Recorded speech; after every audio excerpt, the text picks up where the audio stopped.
Assalamualaikum warahmatullahi wabarakatuh. Terima kasih kepada Ibu Uun Yanuhar yang telah mempersilahkan kami untuk mempresentasikan materi mengenai seksualitas ikan. Adapun kelompok kami yaitu kelompok 1, saya sendiri, Astria Dwi Listiani, dan teman-teman saya yaitu Afifah Ulfa, Altof Adanur, Aufa Aunilah, Erik Syaputra, Kansa Azara, dan Reza Alvina. Perkenalkan, saya Iriksia. Saya dari kelompok 1. Saya ingin mempresentasikan bagian pertama dari presentasi kami itu, yaitu pengertian dari seksualitas ikan. Seksualitas pada ikan pada dasarnya merupakan bagian dari sistem reproduksi yang terdiri dari komponen kelenjar, kelamin, atau gonak pada ikan. Di mana pada ikan betina disebut ovarium, sedangkan pada ikan jantan disebut testis dan salurannya. Pada prinsipnya, seksualitas pada ikan terdiri dari dua jenis, yaitu jantan dan betina. Ikan jantan adalah ikan yang mempunyai organ yang menghasilkan sperma, sedangkan ikan betina adalah ikan yang mempunyai organ penghasil sel telur atau telur. Sifat seksual primer pada ikan ditandai dengan organ yang secara langsung berhubungan dengan proses reproduksi, misalkan ovarium dan pembuluh darahnya jika pada ikan betina, sedangkan pada ikan jantan adalah testin dan pembuluh darahnya. Sifat seksual sekunder ialah tanda-tanda luar. Maksudnya adalah, misalkan ikan jantan berukuran lebih besar daripada ikan betina, atau bedanya berada di bentuk atau bentuk sirip atau warna siripnya, bahkan warna dari tubuhnya. Misalkan pada ikan cupang yang jantan itu memiliki sirip yang lebih besar atau lebih mekar dibandingkan ikan betina.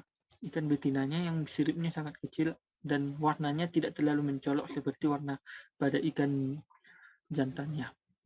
Sebagian besar ikan adalah gonokotritik, di mana sepanjang hidupnya memiliki satu jenis kelamin. Maksudnya adalah pada waktu kecil dia terlahir sebagai ikan jantan, maka sampai umur hidupnya dia akan tetap menjadi ikan jantan, tidak akan pernah berubah menjadi ikan betina. Gonokotrik ini terdiri atas dua kelompok, yaitu kelompok yang tidak berdiferensiasi, artinya adalah jika ikan tersebut masih belum matang gonap atau belum mencapai tingkat dewasa, maka ikan tersebut tidak dapat dibedakan jenis kelaminnya. Yang kelompok kedua adalah ikan yang berdiferensiasi, artinya adalah mulai kecil atau mulai ikan masih berusia remaja, ikan tersebut sudah dapat dibedakan antara jantan dan betina. Secara umum, seksualitas ikan dibedakan antara ikan jantan dan ikan betina. Jantan dicirikan dengan kemampuan ikan untuk menghasilkan gamet jantan atau spermatozoa, dan ikan betina dicirikan dengan kemampuan ikan menghasilkan gamet betina atau ovum. Ini adalah gambar dari organ reproduksi pada ikan lele, sedangkan gambar yang di atas adalah organ reproduksi ikan jantan. Untuk membedakan ikan jantan dan ikan betina dapat secara langsung melihat organ reproduksinya dengan cara membedah dan melihat gonad yang dimiliki ikan tersebut. Umumnya gonad ikan berbentuk memanjang dan berjumlah satu pasang, terletak di bawah gelembung renang. Pada beberapa ikan golongan catfish atau biasa kita sebut dengan ikan lele, gonad jantan berbentuk pipi seperti pita dan bergerigi, sehingga jika pada ikan jantannya dilakukan stripping untuk mengambil sperma, maka akan sulit dilakukan. Pada ikan mas, gonad ikan jantan berbentuk seperti tabung sehingga mudah keluar. Secara tidak langsung untuk menentukan jenis kelamin dan melihat ciri-ciri seksual sekunder, yaitu dengan melihat performa ikan dengan melihat warna, ukuran, dan ciri-ciri lainnya yang dimiliki. Selanjutnya, presentasi akan dilanjutkan oleh teman saya. Baik, saya Astria Dwi Listiani dari kelompok 1 akan mempresentasikan materi selanjutnya. Ikan jantan ditandai dengan gonadnya yang berwarna bening dan seiring dengan tingkat kematangan gonadnya akan berubah menjadi putih susu. menurut Aswadi et al. Pada tahun 2019. Gonad pada ikan jantan yaitu terdiri atas testis dan saluran reproduksi jantan atau vas deferens menurut Hayati pada tahun 2019. Testis berfungsi untuk menghasilkan sperma. Letak dari testis ini sendiri yaitu menggantung pada dinding rongga perut dan berjumlah sepasang. Bentuk testis dari ikan jantan ini yaitu berupa kantung dengan lipatan-lipatan yang dilapisi oleh suatu lapisan sel spermatogenik atau spermatosit menurut Junior pada tahun 2017. Nantinya, sperma yang akan dihasilkan oleh testis tersebut akan menuju ke vas deferens sebelum akhirnya akan dikeluarkan melalui lubang urogenital. Penentuan kelamin pada ikan yaitu dapat diketahui dengan mengenali ciri seksual pada ikan tersebut. Adapun ciri seksual terbagi menjadi dua, ciri seksual primer dan ciri seksual sekunder. Sifat seksual yang pertama yaitu sifat seksual primer pada ikan jantan. Sifat seksual primer ini memiliki pengertian bahwa sifat seksual yang berhubungan langsung dengan reproduksi ikan. Pada ikan jantan sendiri yaitu sifat seksual primernya memiliki testis dan vas deferens. Pada umumnya, ikan jantan dan betina dapat dibedakan dengan melihat saluran kelaminnya, yaitu pada ikan jantan untuk mengeluarkan sperma, yaitu melalui vas deferens yang menjadi satu dengan uretra. Sedangkan pada ikan betina, yaitu untuk mengeluarkan telur melalui oviduk yang secara terpisah dengan uretra. Kemudian, untuk penentuan kelamin pada ikan, yaitu tidak bisa langsung diketahui pada saat telur ikan tersebut menetas, karena kelamin belum terdiferensiasi secara sempurna. Kelamin pada ikan akan diketahui setelah sel kelamin akan terdiferensiasi secara sempurna. Selanjutnya yaitu sifat seksual yang kedua, yaitu sifat seksual sekunder yang memiliki pengertian bahwa sifat seksual yang ditandai dengan melihat ciri-ciri fisik untuk membedakan antara ikan jantan dan ikan betina. Namun, tidak semua jenis ikan dapat dibedakan dengan melihat ciri-ciri fisiknya. Adapun perbedaan yang mendasari dari ikan jantan dan ikan betina yaitu dimorfisme dan dikromatisme. Apa itu dimorfisme dan dikromatisme? Dimorfisme merupakan perbedaan pada ikan jantan dan ikan betina yang dibedakan dengan melihat perbedaan morfologi yaitu bentuk dan ukuran dari badan ikan itu sendiri. Sedangkan pada dikromatisme yaitu perbedaan yang dilihat dari perbedaan warna antara ikan jantan dan ikan betina. Untuk contoh dari dimorfisme ini yaitu ikan nila, di mana ikan nila ini yang jantan lebih besar ukurannya dibandingkan dengan ikan nila yang betina. Untuk contoh dimorfisme lainnya yaitu pada ikan Ceratias sp, di mana ikan betina memiliki ukuran tubuh yang lebih besar jika dibandingkan dengan ikan jantan, dengan rasio ikan betina dan ikan jantan yaitu 10:1. Untuk dikromatisme contohnya yaitu pada spesies ikan Lemopis humilis, di mana ikan jantan memiliki warna yang lebih cerah jika dibandingkan dengan ikan betina. Berikut merupakan gambar dari ikan nila jantan dan ikan nila betina. Bisa dilihat bahwa gambar yang atas yaitu ikan nila jantan, di mana ukuran tubuhnya lebih besar jika dibandingkan ikan nila betina. Sifat seksual sekunder pada ikan terbagi menjadi dua, yaitu sifat seksual sekunder sementara dan sifat seksual sekunder permanen. Adapun pengertian dari sifat seksual sekunder sementara yaitu sifat seksual yang hanya muncul pada musim pemijahan, contohnya pada ikan Nokomis bigutatus dan spesies ikan Semotilus atromaculatus yang memiliki jerawat dengan susunan yang khas pada bagian kepalanya. Berikut merupakan gambar dari spesies-spesies ikan tersebut, di mana dapat dilihat bahwa spesies ikan Semotilus itu memiliki jerawat yang khas pada bagian kepalanya. Begitupun juga pada spesies ikan Nokomis. Sifat seksual sekunder selanjutnya yaitu sifat seksual sekunder permanen, di mana memiliki pengertian bahwa sifat seksual yang muncul pada sebelum musim pemijahan, saat musim pemijahan, dan bahkan setelah musim pemijahan. Contohnya yaitu terdapat pada spesies ikan Amia calva yang memiliki tanda bulatan hitam di sebagian besar tubuhnya. Berikut merupakan gambar dari spesies ikan Amia calva di mana memiliki tanda bulatan hitam di sebagian besar tubuhnya. Untuk materi selanjutnya yaitu mengenai ikan betina akan dijelaskan oleh teman saya yaitu Aufa Aunila. Baik, saya Aufa Aunila akan melanjutkan presentasi mengenai seksualitas ikan. Seperti yang telah dijelaskan oleh teman saya sebelumnya, ciri seksual primer merupakan ciri yang ditunjukkan oleh organ yang berkaitan langsung dengan proses reproduksi, yaitu testis pada ikan jantan dan ovarium pada ikan betina. Ciri seksual ini dapat dilihat dengan cara melakukan pembedahan pada ikan untuk melihat secara langsung gonad yang dimiliki ikan tersebut. Selanjutnya, gonad pada ikan betina. Nah, gonad ini sendiri adalah bagian dari organ reproduksi pada ikan yang menghasilkan sel telur pada ikan betina dan sel sperma pada ikan jantan. Seperti yang terlihat pada gambar, itu merupakan gonad pada ikan yang meliputi ovarium dan salurannya oviduk. Pada umumnya, ikan memiliki sepasang ovarium yang terletak membujur di dalam rongga perut terhubung dengan saluran gonad oviduk yang selanjutnya ke arah luar melalui lubang genital. Sebagian kecil spesies ikan tidak memiliki oviduk yang sempurna, contohnya pada ikan-ikan salmonid, sehingga telur mengumpul bebas di dalam rongga perut sebelum dikeluarkan melalui lubang genital.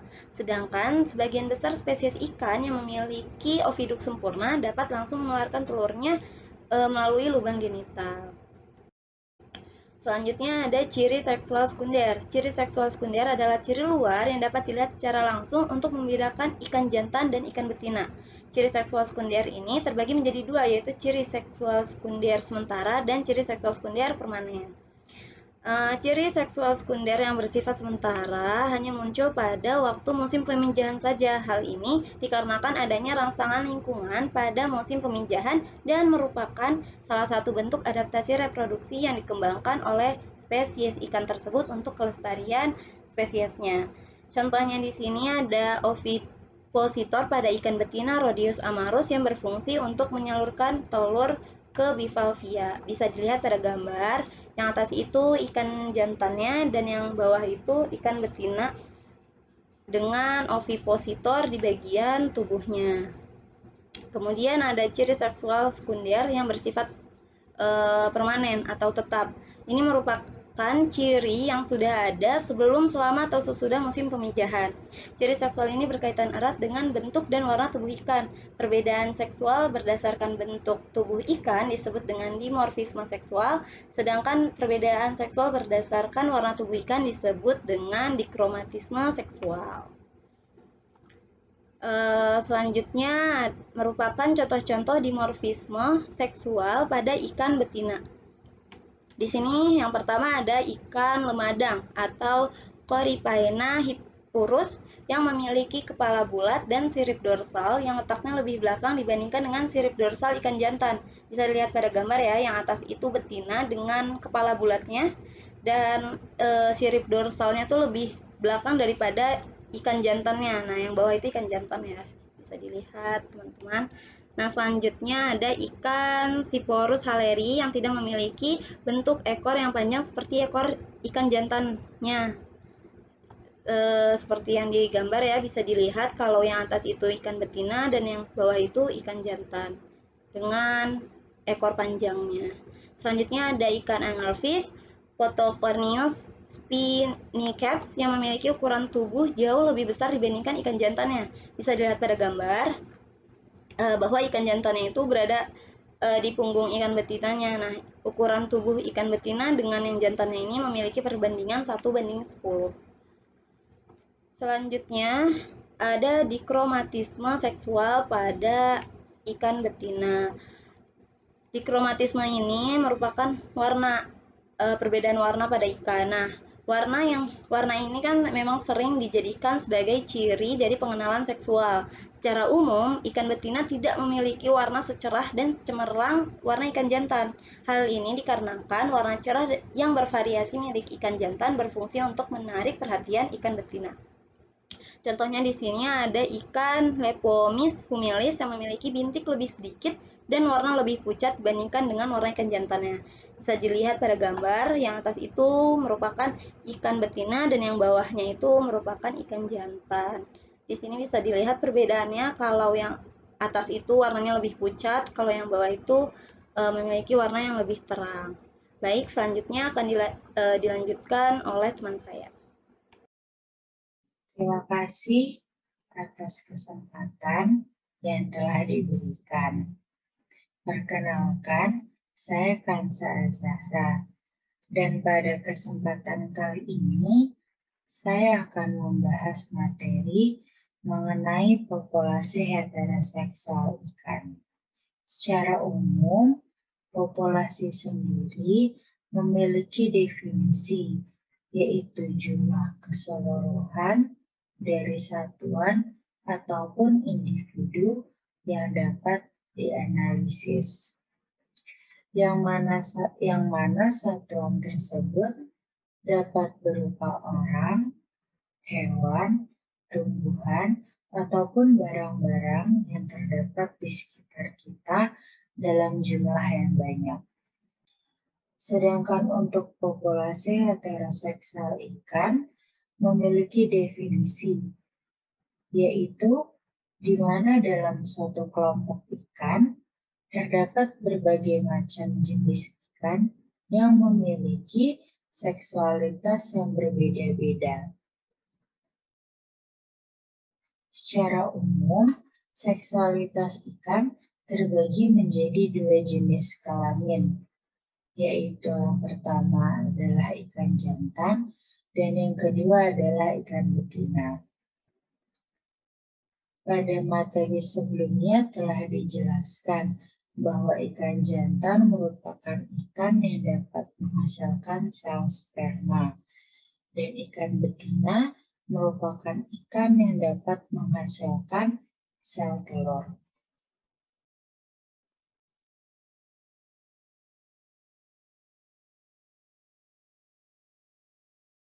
Namun, secara keseluruhan, seksualitas ikan terdiri dari berbagai macam jenisnya.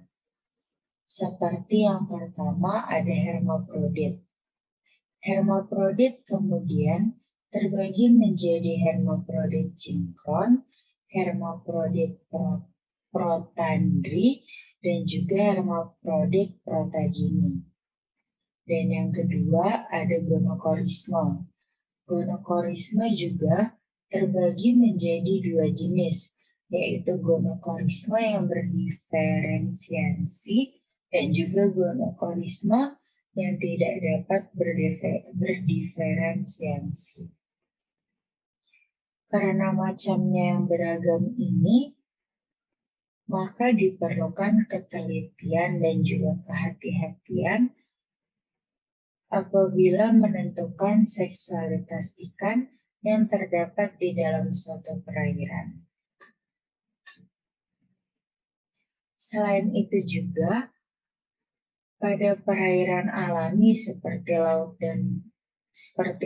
dan danau akan memiliki kondisi yang berbeda dengan kondisi pada perairan buatan atau pada kolam budidaya.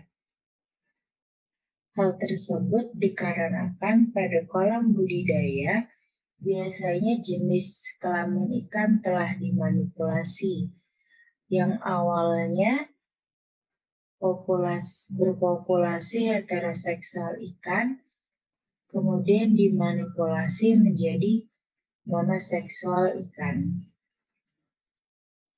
Proses tersebut biasa dilakukan untuk mendapatkan satu jenis kelamin ikan yang sama, sehingga dapat dilanjutkan budidayanya sesuai dengan seksualitas ikannya sendiri.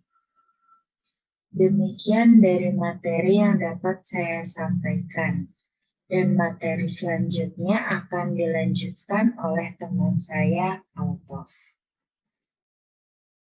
Nama saya Altof Adanur, saya akan meneruskan penjelasan teman saya sebelumnya. Kali ini saya akan menjelaskan tentang monoseksual. monoseksual atau bisa disebut dengan kelamin tunggal, ini merupakan hasil dari penerapan seks reversal.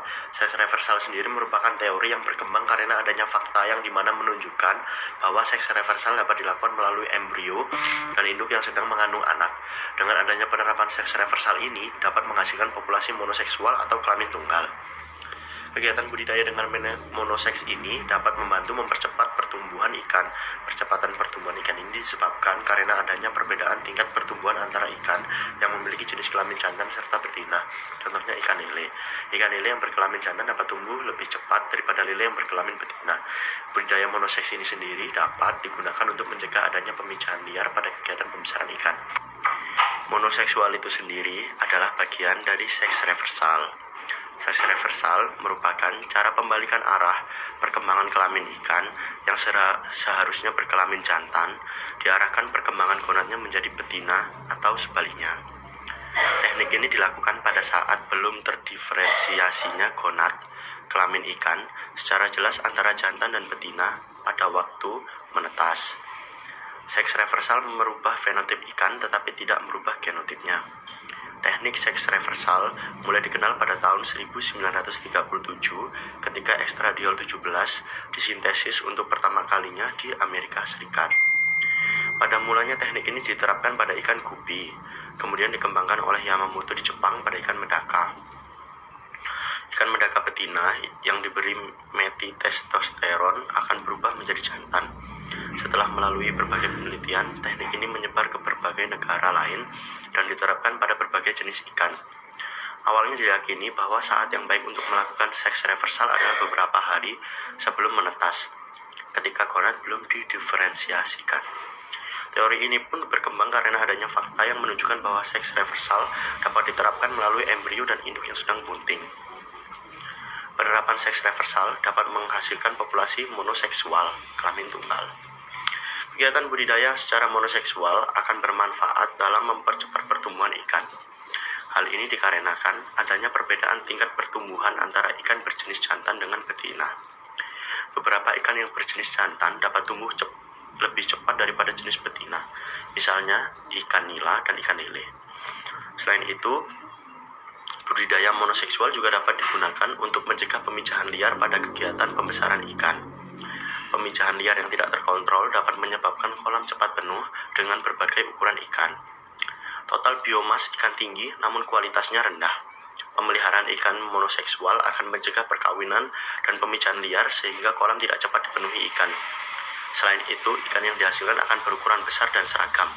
Contoh ikan yang cepat berkembang biak yaitu ikan nila dan mujair. Pada beberapa jenis ikan seperti cupang, gupi, kongo, dan rainbow akan memiliki penampilan tubuh yang lebih baik pada jantan daripada ikan betina. Dengan demikian, nilai jual ikan jantan lebih tinggi ketimbang ikan betina. Seks reversal juga dapat dimanfaatkan untuk teknik pemurnian ras ikan.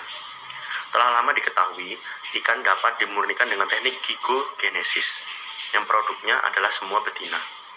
Menjelang diferensiasi gonad, sebagian dari populasi betina tersebut diambil dan diberi hormon androgen berupa metiltestosteron, sehingga menjadi ikan jantan. Selanjutnya, ikan ini dikawinkan dengan saudaranya dan diulangi beberapa kali sampai diperoleh ikan dengan ras murni. Pada kasus hermaprodit, hormon yang diberikan hanya akan mempercepat proses perubahan, sedangkan pada seks reversal, perubahannya benar-benar dipaksakan. Ikan yang seharusnya berkembang menjadi betina, dibelokkan perkembangannya menjadi jantan melalui proses penjantanan, maskulinisasi. Sedangkan ikan yang seharusnya menjadi jantan, dibelokkan menjadi betina melalui proses pembetinaan, feminisasi. Seks reversal dapat dilakukan melalui terapi hormon, cara langsung, dan melalui rekayasa kromosom, cara tidak langsung. Pada terapi hormon, androgen dan estrogen mempengaruhi fenotip tetapi tidak mempengaruhi genotip. Metode langsung dapat diterapkan pada semua jenis ikan apapun kromosom seksnya. Cara langsung dapat meminimalkan jumlah kematian ikan. Kelemahan dari cara ini adalah hasilnya tidak bisa seragam, dikarenakan perbandingan alamiah kelamin yang tidak selalu sama. Misalkan pada ikan hias, nisbah kelamin anakan tidak selalu 1:1, tetapi 50% jantan dan 50% betina. Pada pemijahan pertama dan 30% jantan dan 50% betina pada pemijahan berikutnya. Hormon yang biasa digunakan adalah metiltestosteron, maskulinisasi, dan estradiol, feminisasi. Terima kasih atas kesempatan yang telah diberikan. Nama saya Afifah Ulfariska. Saya akan melanjutkan presentasi yang telah disampaikan oleh Alto dengan judul Hermaphroditisme ikan. Ikan hermafrodit adalah jenis ikan yang memiliki dua alat kelamin pada tubuhnya.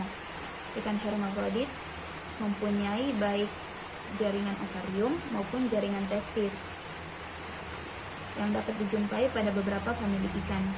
Ikan hermafrodit dapat dibagi menjadi 3 jenis. Yang pertama yaitu hermafrodit sinkroni, yang kedua hermafrodit protandri, dan yang ketiga hermafrodit protogyni. Yang pertama yaitu hermafrodit sinkroni. Hermafrodit sinkroni yaitu individu yang di dalam gonadnya terdapat sel kelamin jantan dan sel kelamin betina yang dapat mengalami kematangan secara bersamaan. Contohnya yaitu beberapa pada ikan famili Serranidae. Ikan hermafrodit jenis ini ada yang dapat mengalami pembuahan sendiri dan ada pula yang tidak dapat mengalami pembuahan sendiri. Dalam pemijahannya, ikan ini dapat mengeluarkan sel sperma untuk membuahi sel telur dan dapat pula individu betina mengeluarkan sel telur untuk dibuahi oleh sel sperma. Yang kedua yaitu hermafrodit protandri, yaitu ikan yang di dalam tubuhnya mempunyai gonad yang dapat mengalami proses diferensiasi dari fase jantan ke fase betina, misalnya pada ikan kakap. Ketika ikan masih muda, gonadnya mempunyai daerah ovarium dan daerah testis, tetapi jaringan testis mengisi sebagian besar pada daerah lateroventral. Setelah jaringan testis ikan berfungsi dan dapat mengeluarkan sel sperma, terjadi masa transisi, yaitu ovariumnya membesar dan testisnya mengkerut. Pada ikan yang sudah tua, testis sudah tereduksi, sehingga sebagian besar dari gonad diisi oleh jaringan ovarium yang berfungsi, sehingga ikan berubah menjadi fase betina. Yang ketiga yaitu hermafrodit protogyni. Ikan hermafrodit protogyni dalam tubuhnya mempunyai gonad yang dapat mengalami proses diferensiasi dari fase betina ke fase jantan, misalnya yaitu ikan belut sawah. Pada beberapa ikan golongan ini sering terjadi sesudah atau satu kali pemijahan. Jaringan ovariumnya mengkerut, kemudian jaringan testisnya berkembang. Ikan ini memulai siklus reproduksinya sebagai ikan betina yang berfungsi, kemudian berubah menjadi ikan jantan yang berfungsi. Adapun urutan daur hidupnya yaitu yang pertama masa juvenil yang hermafrodit, selanjutnya masa betina yang berfungsi, yang ketiga selanjutnya intersex, dan yang terakhir yaitu masa jantan yang berfungsi. Salah satu contoh ikan hermafrodit yaitu ikan terumbuk. Ikan terumbuk adalah ikan yang bersifat hermafrodit protandri. Ikan ini pada waktu kecil bersifat jantan dan pada waktu dewasa berubah kelamin menjadi betina. Siklus reproduksi pada ikan ini dapat berupa tahunan ataupun berupa ukuran bulanan tertentu. Siklus reproduksi seperti ini biasanya ditemukan pada ikan yang ada di daerah tropis. Sementara ikan berada di daerah beriklim subtropis biasanya mengalami siklus yang jelas, dan ikan melakukan gametogenesis pada periode pendek atau yang panjang sesuai dengan tempat menetapnya. Pada jenis ikan yang mengalami siklus tahunan pada umumnya yaitu hidup di daerah yang memiliki 4 musim atau daerah subtropis. Ikan terumbuk memiliki gametogenesis atau perkembangan gonad oosis dan sperma sepanjang tahun. Setelah ikan terumbuk memija atau spawning, kembali muncul terutama oosit yang lebih kecil. Kelompok jantan ikan ini memiliki ukuran lebih kecil dibandingkan dengan betina yang berukuran lebih besar. Perubahan ukuran pada tubuh ikan terumbuk diperkirakan terjadi karena peralihan antara jantan dan betina. Sekian presentasi dari saya. Materi selanjutnya akan disampaikan oleh Saudari Reza Alvina.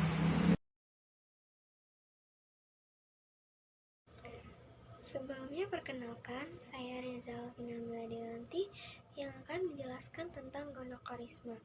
Gonokorisme yaitu kondisi seksual berganda pada ikan bertahap juvenil, gonadnya tidak mempunyai jaringan yang jelas atau status jantan betinanya. gonad akan berkembang menjadi setengah ovarium yang nantinya akan menjadi ikan betina dan setengahnya lagi menjadi testis yang nantinya akan menjadi ikan jantan. Ikan gonokarisma yang berdiferensiasi sejak dari mudanya sudah ada perbedaan antara jantan dan betinanya, dan sifatnya tetap sejak dari kecil hingga dewasa, sehingga tidak ada spesies yang interseks. Gonokarisma yang tidak berdiferensiasi yaitu keadaan tidak stabil yang dapat terjadi interseks yang spontan. Contohnya adalah Anguilla dan Salmon gardneri irideus. Anguilla atau biasa disebut dengan ikan sidat adalah ikan yang berwaya dan menghabiskan waktu hidupnya di perairan tawar, khususnya sungai, kemudian berwaya ke laut untuk bertelur. Siklus hidup ikan sidat ini terdiri dari 5 tahap, yaitu mulai dari bertelur hingga menjadi larva, kemudian menjadi ikan sidat berpigmen, kemudian menjadi ikan sidat muda, dan terakhir menjadi ikan sidat dewasa. Dari gambar bisa dilihat, ikan sidat dewasa menuju ke laut untuk bertelur, yang kemudian akan menjadi larva. Larva tersebut berbentuk seperti daun transparan yang mempunyai kemampuan adaptasi tinggi, serta hidup secara planktonik di laut terbuka. Nah, pada fase larva masih belum dapat diketahui antara jantan dan betinanya. Larva tersebut kemudian menetas menjadi ikan sidat berpigmen yang akan menuju ke perairan dari perairan laut, kemudian menuju ke perairan estuari. Yang nantinya ikan sidat berpigmen ini akan menuju ke perairan tawar. Ikan sidat muda dan ikan sidat dewasa berada di perairan tawar. Pada fase dewasa, ikan sidat dapat dibedakan antara jantan dan betinanya. Pada sidat betina, gonad akan berkembang menjadi ovarium dan testisnya tidak berkembang secara sempurna. Sebaliknya, sidat jantan, gonad akan berkembang menjadi testis dan ovarium tidak berkembang dengan sempurna. Berikut merupakan referensi dari kelompok 1 dan juga bukti dari diskusi hasil kerja kelompok kami melalui grup WhatsApp.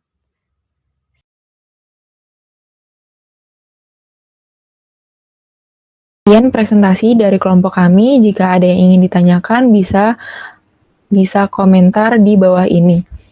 Wassalamualaikum warahmatullahi wabarakatuh.